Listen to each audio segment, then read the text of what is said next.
वो कांपते होंठ, इन सांसों का थम। हम लोग जिंदगी में अपने में एक अच्छा इंसान बनकर अच्छे रहते हैं, हमेशा हर इंसान के बारे में सही सलाह देते हैं। और वही लड़का वही इंसान अगर हमारी बात ना माने तो उसे क्या समझाना चाहे, तो कुछ भी ना। लेकिन मैं हर एक शख्स से एक बात कहना चाहूँगा कि मेरे भाई, अगर तुम कभी किसी की ज़िंदगी में खुश हो या ना हो, खुश हो तो रहो साथ में, खुश ना हो तो बिल्कुल मत रहो। लेकिन कभी किसी इंसान ने जो ना झूठी दिलासा मत दो, झूठ बोलकर भी रिश्ते जो निभा रहे हो, अपनी ज़िंदगी में नर्क और सब खुद बना रहे हो। लेकिन एक बात ध्यान रखना कि तुम्हारे आकाश एक मिनट देखियो, देखिए देख कैमरा सही आ रहा हूँ। अगर तुम किसी की ज़िंदगी में जब तुम आ गए हो ना, खुश रहो यार उसके साथ। और प्यार मोहब्बत एक ऐसी चीज़ है ना कि किसी इंसान के जीवन में तुम आ गए हो तो खुश रहो। और दूसरे इंसान के बारे में क्यों सोचते हो? क्योंकि दूसरे इंसान के बारे में तुम सोचोगे, समझदारी आएगी या नहीं आएगी कोई बात नहीं। लेकिन एक बात ध्यान रखना कि जब तुम किसी को दिल से और मन से परिवार से खेल रहे हो तो सामने वाला इंसान जो दूसरा तुम्हें मिलेगा वो क्या सोचेगा कि और जब उसी इंसान के नहीं हो सके मैं कौन उसके सामने।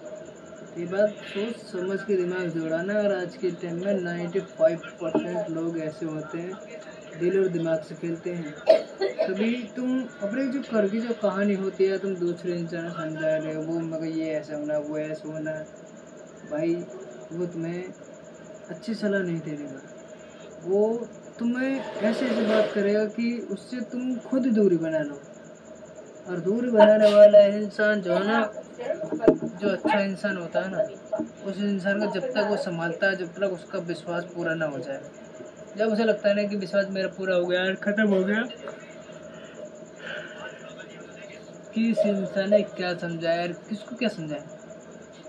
समझाने वाला इंसान एक बार मान जाता, दोबारा बार मान जाता, तीसरी बार मान जाता, लेकिन चौथी बार जब हम उस इंसान को जब समझाना बंद कर देते हैं तो वो उस इंसान को पता है उसके मन में ये वाला सवाल आता है कि यार ये तो बदल गया, ये तो मेरे लायक है ही नहीं, मुझे तो पता है कि ऐसा होगा, ये होगा, वो होगा।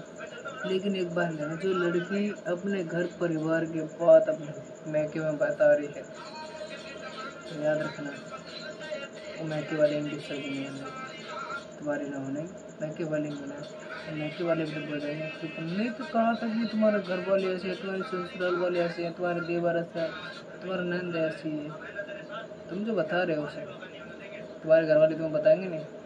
अभी जब तुम उनके तुम्हारे जो भाव भी हैं, जो देवर हैं, मतलब जो सब है तुम्हारे घर में, वो भी तो ये बात कहेंगे जब तुम अपने इधर की कहानी खुद बता रहे हो तो हमारे मतलब हमारे घर में जो प्रॉब्लम हो रही है, क्या बात हो रही क्या नहीं हो रही, किसी को यार क्यों बता रहे हो। जब तुम अपने घर के सगी नहीं तो हमारी बात तुम दूसरे घर जाकर बताओगे।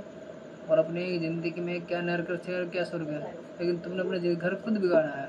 एक बात ध्यान रखना, एक जो इंसान भरी हुई थाली में लात मारता है ना, वो कभी सगा नहीं बनता। लेकिन ध्यान रखना, जिस इंसान ने भरी हुई थाली में लात मार दी, एक का नहीं 10 का भी सगा नहीं बनता है, क्योंकि वो एक बाप की औलाद नहीं होती, 10 की होती है। कि जो इंसान सम्मान से, मान सम्मान से, आदर्शों से पैदा हुआ होता है, उसके अंदर टैलेंट दिमाग कम होता है लेकिन समझदारी ज़्यादा होती है। उसे पता होता है कि हमें क्या करना चाहिए और क्या नहीं करना चाहिए। समझदारी इतनी होगी कि जिस औरत का मर्द जहाँ बोलता हो या वहाँ वो औरत बोल जाए, या तो औरत चली जाए फिर मर्द भी चल रही है। लेकिन एक समझदार औरत कोई मर्द के सामने बोलने के लिए, पता है क्यों? उसे पता है कि मैं अगर अपने पति का सम्मान कम कर रही हूँ तो मेरी पूछ होगी, मेरे पति की नहीं होगी। लेकिन सोच समझदार औरत एक ऐसी भी होगी, वो चाहेगी कि मेरी पूछ हो रही मेरे पति की नहीं होगी, तो फ़ायदे का उस रिश्तेदारी में जाना आना और किसी क्या मतलब रखें। तो दोस्तों आज के लिए यहीं तक वेट करते हैं।